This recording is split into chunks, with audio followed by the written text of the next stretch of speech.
The Orlando Magic season is officially over. We close the book on the 2023 season and ask ourselves, what made this season special? What made this year stand out? There's so much to get to and so much to celebrate on today's Locked On Magic. You are Locked On Magic, your daily Orlando Magic podcast, part of the Locked On Podcast Network. Your team every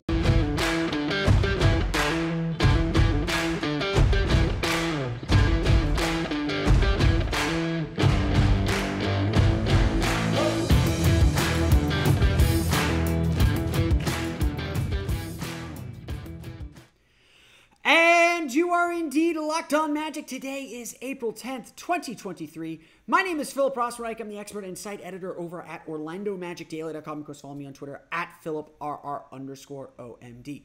On today's episode of Locked On Magic, we review what was a fantastically fun Orlando Magic season, what made this season special, and how the Magic leveled up this season. We'll get to all that, plus recap the Orlando Magic's game against the Miami Heat coming up here in just a moment. But first, we want to thank you again for making Locked On Magic part of your day every day, no matter when you listen to us, whether it's first thing in the morning, whether it's right when we upload. We truly appreciate you making Locked On Magic part of your day every day. Remember, there's a great Locked On podcast covering every single team in the NBA. Just search for Locked On and the team you're looking for, the Locked On Podcast Network. It's your team every day. Today's episode is brought to you by PrizePicks. First-time users can receive a 100% instant deposit match of up to $100 with promo code LOCKEDON. That's prizepicks.com, promo code LOCKEDON. It is rare that I think you could call a season where a team finishes, frankly, so far under 500 a fun one. It feels so rare that you can look at this season and say the Magic did everything we thought they would do and more, and see the team not only not make the playoffs, but finish 34-48, 14 games under 7 games under 500. In some respects, you're right. You know, we're aiming for low goals. We're aiming to clear lower hurdles. We're aiming to get over the hump at the very beginnings of a rebuild stage, at very beginnings of a rebuild state. We're looking at a team that is exceedingly and extremely young and asking ourselves, how do they get to that next level? How do they push themselves over the hump, over the top? How do they become the championship team that we all want to see this team become? And of course, only in the rare instances do you see a team take a huge jump into that stratosphere. Ultimately, though, that is where we want to be.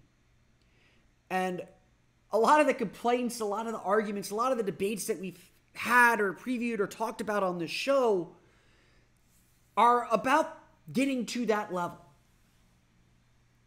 And I always, I think those debates are worth having. I think those discussions are worth having. But obviously, this isn't the year necessarily to hold the team to that fire. We're going to talk about leveling up here in just a moment. This isn't the year to hold the team to that fire. They will get there. We've already started putting pressure on this team, on this franchise, on this organization to be a playoff team next year. We've now seen what this team is capable of, and we are ready for them to do more, to be more.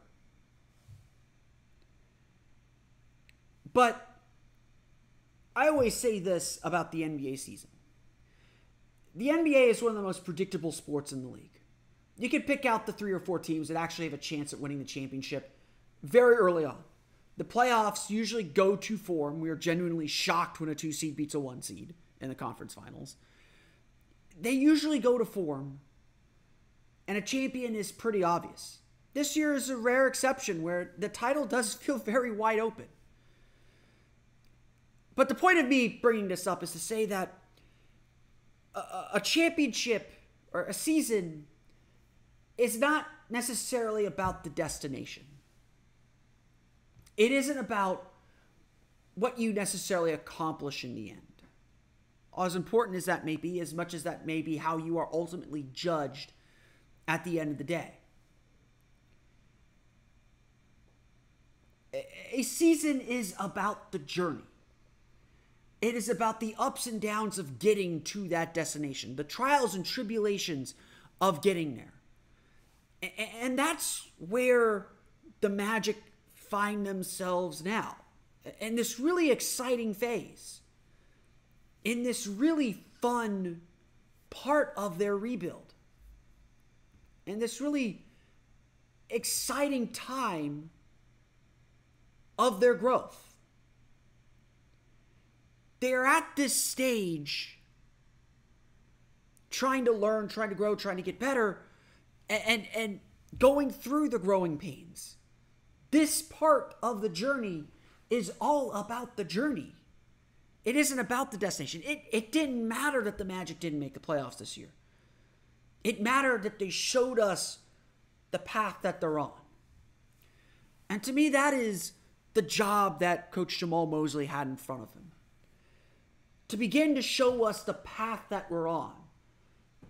To see what that destination looks like maybe off in the distance. Following that yellow brick road to the wonderful city of Oz. Because the Wizard of Oz itself, that story that I'm very clumsily alluding to, that story itself is not about the destination. The destination is a sham. The Emerald City is an autocracy with a huckster behind the curtain. No, that story is, at least the movie, not the book. That story, the book is about something completely different. That story is about the friends you make along the way. The things you learn about yourself on the process. And so we have followed this yellow brick road to this juncture, to this point, to this inflection point, this ending of a season, but not ending of a journey. And we have to ask ourselves, what lessons have we learned? What have the Magic taken from this part of their journey to bring on to the next one? Hopefully not to the Wizard of Oz Part 2, because that Disney movie was very bad. Look it up, kids. But what did the Magic gain from this year? And the answers are both obvious and difficult to pinpoint. They are simple and yet stunningly complex. The Magic, to get to this point, had to really learn a lot of things on the fly, and develop a culture, a chemistry, and an attitude about themselves. It didn't start the way we all hoped. It started with tons of injuries. It started with tons of difficulty. It was not a clean journey. There were the injuries early in the season. There were all the things that built up and made this journey so tough. But that's also what made this team better. If there is one takeaway from this team, and I think Jamal Mosley said this after the game against the Heat, if there is one takeaway from this team, it is about who they are deep down, about their resilience and toughness, about their ability to bounce back, their ability to believe in the big picture, but more importantly, to believe in each other. Why are we so sad to see a 34-win season end? Because these guys are just so darn likable. These guys, we can tell, play for each other, believe in each other, want to see each other succeed, want to see this team succeed. And what's most heartbreaking about this team and the season ending is everyone wants to be a part of what this team is ultimately going to become, because everyone sees such a bright future ahead. But we all know that that's not going to be the case. This team is going to change because they are a 34-win team. They are far from perfect. They are close to a postseason berth, but still needing to make the edges a little bit cleaner. This is a team that played together, believed in each other. And those are the teams that are so easy to believe in. Those are the teams that are the ones you buy into. The ones you invest in emotionally as much as anything else. Most fans that I talk to, and sure, they're always the casuals, but we love them too. Most fans that I've talked to, most of you who probably listen to this podcast, understand what this season is. Most of you know that this was not the season to take that big leap. And so you're looking at a team on a 2-year calendar, on a 2-year scale, to say they showed us something this year that makes me believe not just in this year, but in the future. This season was an unqualified success. Beyond making a 12-win improvement, beyond not getting eliminated from the playoffs until game 79 of the season, until after game 79 of the season. This team endeared itself to all of us, and they accomplished their biggest goal. We're going to talk about how the Magic took that next step. We'll get to that coming up here in just a moment. But first, it's time for a quick word from our friends at PrizePicks. The NBA playoffs are coming up. Tuesday is the first games of the play-in tournament. We'll get the Hawks and the Heat, as well as the Timberwolves and the Lakers. Should be an absolute blast and a good time. And you want to get in on the action. You want a bit of that playoff action. Well, you too can get it with PrizePicks. PrizePicks is the greatest fantasy game that I've played, certainly better than a lot of those other daily fantasy games that are out there that pit you up against really sharks. You're swimming in the deep end and you are bleeding and the sharks are circling. What those other games do is they put you in these gigantic pools where you're just happy to get your money back. That's not how PrizePicks works. With PrizePicks, it's you versus the numbers. You pick 2 to 6 players, and if they go on to score more or less than the PrizePicks projection, you can win up to 25 times your money on any entry. PrizePicks offers projections on any sport that you watch, including NBA, NFL, MLB, NHL, PGA, college basketball, college football when it comes back, soccer, WNBA, esports, NASCAR, and a whole lot more. Entries can be made in 60 seconds or less. It's really that easy. They offer safe and fast withdrawals. They're currently operational in more than 30 states, including here in Florida and Canada.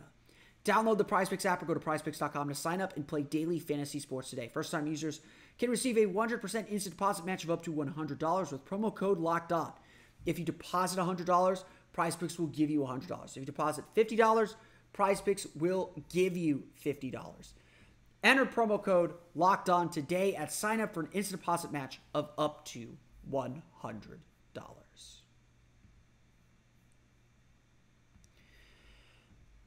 This time last year, after the Orlando Magic defeated the Miami Heat in the last game of the season, Jamal Mosley, the coach of the team, you know that, introduced kind of the rallying cry, kind of the coda for what this season was ultimately going to be about. The Magic were celebrating their win to end a difficult injury-filled season, a season of growth for such a young team. And he said, now we've been through it once. As a group, we've been through it once. We've seen our young guys a little bit. We know we're adding more, but now it's time to level up. You all are young players. You've now experienced the NBA once. Now we got to start learning how to win. Now we got to start taking that next step in our careers. And it was honestly, I still see people say the Magic need a coach. I don't understand that. Jamal Mosley has been the perfect coach for this moment all the way through. And that statement, it rung with me as someone who analyzes the team because I like to analyze the team under their own terms. They tell me how to analyze them and what expectation to hold them to. This was a big one. This directive to level up meant so many things. Could mean anything. It was good coach speak because it was direct but also vague. Could mean anything you want it to mean. But that was the continued guidance throughout the offseason. That was the continued guidance as the Magic got into their season. And that was the continued guidance and the continued message and the continued thing that this team pushed for throughout the course of their season. They told us they were going to level up. And we wondered what that would look like. This season, this 2022-2023 season, that's what leveling up looks like. It's taking your lumps at 5-20 and learning from them, getting better from them, understanding and keeping your calm and poise and belief in what you're doing and that it's going to work when the time is right. And certainly the Magic dealt with so many crazy injuries during the start of the season. Playing without point guards, essentially, for a good chunk of the year, with a good chunk of the early part of the year, with Cole Anthony out with his oblique injury, with Markelle Fultz out with the toe injury, with Jalen Suggs out with the ankle injury. The Magic were struggling to just get their feet under them. But once that happened, we saw how good, how dynamic this team could be. We saw exactly what this team was capable of. We saw who the Orlando Magic are. And we saw it again and again and again as they started to climb the standings, as they started to pick up wins, as they started to look like they were well above the teams at the bottom of the standings, as they put themselves in the postseason race, as they won more close games, as they learned from close losses they had before, as they started to play with consistency more and more and more. We went into games not saying, oh, we've got to do X, Y, Z, A, B, C, D to win. Started saying, if the Magic do X, Y, Z well and this thing okay, they'll be fine. We started believing they had a better chance to win games than they didn't. The Magic became a 500 team. As small as that sounds when you won 22 games the year before, being able to count on winning every other night, at least on average, feels pretty good. And like I said, obviously this is not the end destination. This is not the end of the story, but to get from step A to step B is a pretty big deal. It's a pretty big sign of this team's success. It's a pretty big sign that they did exactly what their coach wanted them to do. That they did the thing. Obviously, there are still more steps to go. The Magic have a long way to go offensively. Their defense was still bottom half of the league. We're not talking about a team that has figured everything out. But for every mistake the Magic made, there was a correction. For every thing that they missed, there's a time they got it back. And that's part of the growth we saw from this team. Part of the reason why we exit this season believing that, A, this team is ready to be a player in free agency, add some real players, and make a playoff push next year.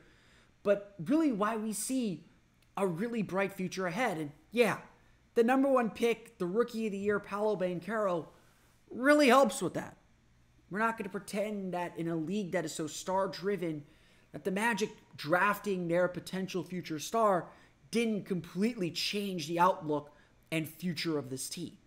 It did. Paolo Banchero is that dude. But so was Franz Wagner getting better at the things that he got better at and having a better better sophomore season than he did rookie season.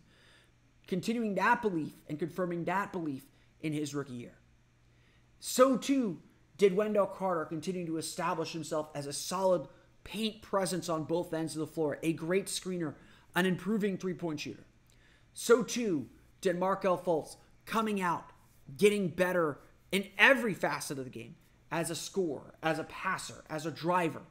In every little bit, Markelle Fultz propelled this team forward, even certainly playing as the team's point guard. So too did Cole Anthony, coming off the bench, embracing his role, finding efficiency, and becoming probably certainly having the best season of his career, even if his raw numbers at least, are down. Cole Anthony embraced this team's future, his role in it, and played fantastic. So too to getting Jalen Suggs back and seeing him finally get some comfort and some extended playing time after all the injuries he's faced early in his career. Carving out his niche as a defensive ace. Carving out his niche and finding a little bit of three-point rhythm to make you believe in what he can become. Every player on this roster at some point contributed something positive to this team, showing us what their future can be, showing us that they too can get to the next level individually. Because it takes individuals to be good. It takes a team to be great. And so the Orlando Magic have leveled up. We exit this season feeling great about this team's prospects, but we exit this season also thinking about what comes next. Understanding that this team is capable of so much more. This team is capable of making a playoff push, of being a team that is greater than what we think and what we know. This is a team that can continue to push things forward, to get better and to be a whole lot better. This is a team that can be very, very good. But obviously, there's still more work to do because next year, well, not directly stated after the game, next year, the goal is to level up again. There will be expectation. There will be pressure internally and externally to make the playoffs. Because in this league, success only increases the pressure to do more, to be more successful. And that's where the Magic are at. They are ready to be more successful. They are ready to do and to be more. They are ready, and this is the ultimate sign of success this season, they are ready to level up one more time. We're going to go through the box score of the Orlando Magic's 123-110 loss to the Miami Heat to wrap up the 2023 regular season. We'll get to that coming up here in just a moment. But first, it's time for a quick word from our friends at the Ultimate Pro Basketball GM. The Ultimate Pro Basketball GM lets you live the fantasy you always wanted to. If you think you could be a great NBA GM, it turns out it's really not that easy. The Ultimate Pro Basketball GM allows you to manage your own basketball franchise from every little bit, from every strategic aspect, including playing through seasons, leading your franchise in fantasy glory, and building a historic dynasty while also dealing with challenging personalities, hiring the right coaches and assistants, trading players, making draft picks, and navigating your franchise through free agency and the draft, plus all the ups and downs of multiple seasons. All of this comes in a challenging and realistic game world. Ultimate Pro Basketball GM is completely free and playable offline, so play on the go as you want and when you want to. Locked On Magic listeners get a 100% free boost to their franchise when using the promo code LOCKEDON in the game store. So go make sure to check it out. To download the game, just visit probasketballgm.com, scan the code or look it up on the app stores. That's probasketballgm.com. Ultimate Pro Basketball GM. Start your dynasty today. We would be remiss if we didn't go through the motions like we did over the weekend and talk a little bit about the Orlando Magic's game against the Miami Heat. Obviously not the most important thing in the world, thus not the main storyline coming out of the game, but the Orlando Magic do fall to the Miami Heat 123-110. I will say this because it's something I care about. I thought this was the Magic's best game since they dropped out of the postseason race, ever since they kind of began to de-emphasize their starters, de-emphasize winning a little bit. I thought that the Magic played really, really well. They played with great energy. They didn't get down on themselves when they missed shots. They stuck with things defensively. Not perfect by any means. These games still look and feel like preseason games. They still feel like the starters are out there to get a sweat. But at the end of the day, in a game like this, where the starters do play even just a little bit, in a game like this, you want to see your starters kind of take care of their business, and that's really what matters. And so you go through the list: Jalen Suggs +1, Franz Wagner +1, Wendell Carter -1, Markelle Fultz +5. The Magic starters did fine. Not a lot of scoring, obviously. Caleb Houston kind of had his field day with 21 points, 6 for 15, shooting 5 for 11 from deep. Thought he played really well, made his shots. That obviously makes him look really, really good. But you could tell who the starters on this team are. They just carry themselves in a different way. They play with a different level of confidence. They know how to take care of themselves. And again, they were playing to break a sweat. They broke their sweat. They did a really good job. And again, just put the Magic in a good spot while they were in the game. And obviously things changed when those guys came out. I thought Franz Wagner did really good, really well. I was glad to see him experiment a little bit with that mid-range jumper. Again, I'd like to see him bring that back. I'd like to see him go to that a little bit more. And obviously that affected some of his scoring. He only had 10 points in the game on 2 for 5 shooting. Jalen Suggs, 8 points, 3 for 6 shooting, 7 rebounds. Really nice finish to the season for him. Markel Fultz, 7 points, 3 for 6 shooting. Again, these guys are not out there to hit their numbers. They're just kind of, to use a wrestling term, they're kind of doing their spots and getting in and out. Nothing crazy. This was a house show. This isn't WrestleMania anymore. I thought they played fine. It was good to see them there. The Magic lost this game not because their starters played poorly. They lost this, they didn't lose this game even because of effort. This was a relatively tight game for most of the game. Both teams kind of seesawed back and forth through the lead. There were 20 lead changes, 12 ties in this game. So it was a very competitive game. But the game really turned early in the fourth quarter. Magic took out Kevon Harris. I'll chat about him in a bit. Miami went on a little bit of a 3-point run. Orlando couldn't hit shots. They went from a 1-point deficit to an 8-point lead. And that was kind of it. Orlando just wasn't going to be able, especially with those deep bench guys playing heavy minutes to end the game. They were not going to make up that deficit. Orlando did a good job shooting threes and making threes in this one. Over the last 3 games of the season, they definitely started taking more threes. To me, that is the sign of a team that isn't able to execute its offense, and they're kind of stuck taking a shot, or they're settling for a shot. But Orlando made 17 of 47 threes to Miami's 18 of 44. If this were a normal game for the Magic where they weren't shooting the ball well, they would have gotten blown out because they just can't keep up with the three-point math. In this game, Orlando was able to keep up and answer a lot of those three-pointers. Again, Miami was able to hit them too, so it was a little bit of a mixed bag overall. Again, you have Victor Oladipo hitting 5 of 8 threes, 19.7 for 12 shooting. It's a typical Victor Oladipo playing really, really well at the end of the season game. He's been doing that since Orlando. We love him, but yeah, we know what that's about. The star of the game to me was Kevon Harris. Career high 22 points, 7 for 12 shooting, 4 for 7 from deep, 4 for 7 from the foul line. Added 8 rebounds, including 3 offensive rebounds. When he was in the game, it just felt like he wasn't going to let the Magic lose, even with an undermanned roster, even with guys that are not long for the NBA. I really loved the way that he plays. I really love the way that he plays all season. I'm looking forward to doing his player evaluation because he's a winning player to me. Again, the skill set might not always be there. He might rush shots around the basket, but the skill set is there. He is very good and will do things the right way and put himself in the right position more often than not. I love watching him play. I think he defends hard. I think he gets after it. I think he raises everyone's energy level. He is exactly the kind of guy you want on a 2-way contract. I believe the Magic are bringing him back for a second year on a 2-way contract, so we will see more of him next year. This was just a game where his energy was just noticeable and infectious and really helped this Magic team stay in the game despite the lineups that they had. Really solid effort from him. It's really nice to see Chuma Okeke have a really nice game too. 14 points, 5 for 11 shooting, 4 for 8 from 3, 4 rebounds, 5 assists, 3 steals as well.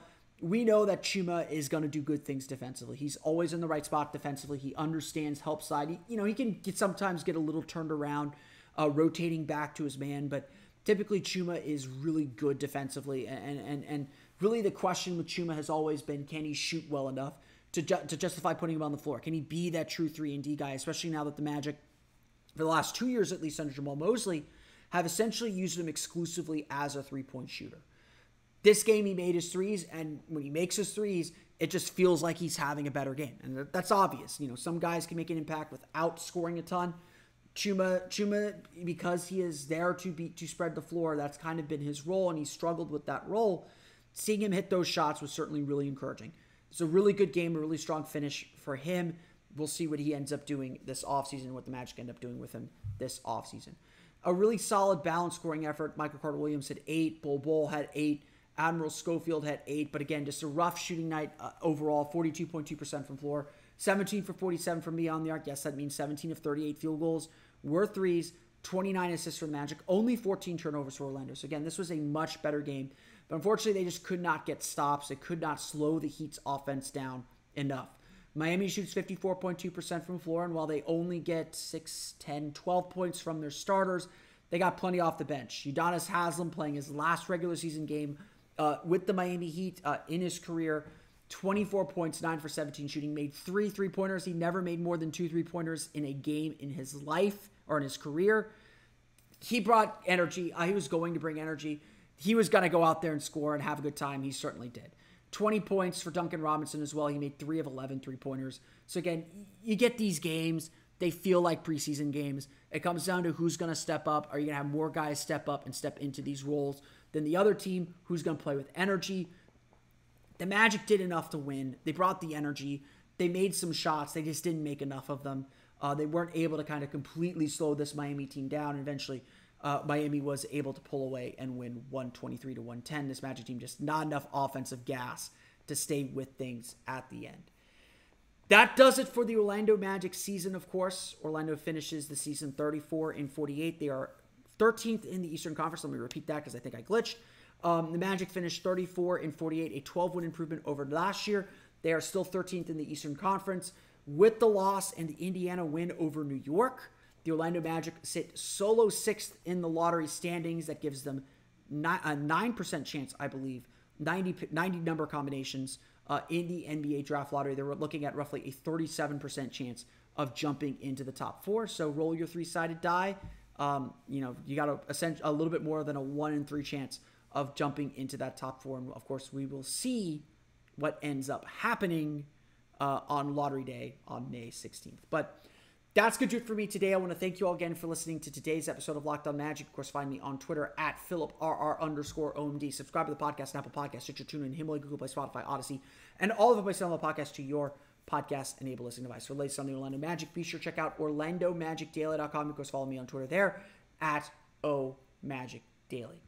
Now that you're done listening to us, go check out the final regular season version of Locked On Game to Game. Local analysts breaking down their teams. Follow it all playoffs long on the Locked On NBA feed. Wherever you download podcasts, the Locked On Game to Game feed is your source for the latest recaps and analysis from around the league from the experts who know their team best. Check it out today on the Locked On NBA feed on Odyssey or wherever you download podcasts. That's going to do it for me today. I want to thank you all again for listening to today's episode of Locked On Magic. I want to thank you all for being such great fans, such great listeners, such great supporters during this fantastically fun season. Like I said earlier, this is just the beginning. We're still going to be going strong here toward the end of the season. We'll start recapping the season. I'll be at Magic Exit Interviews on Monday.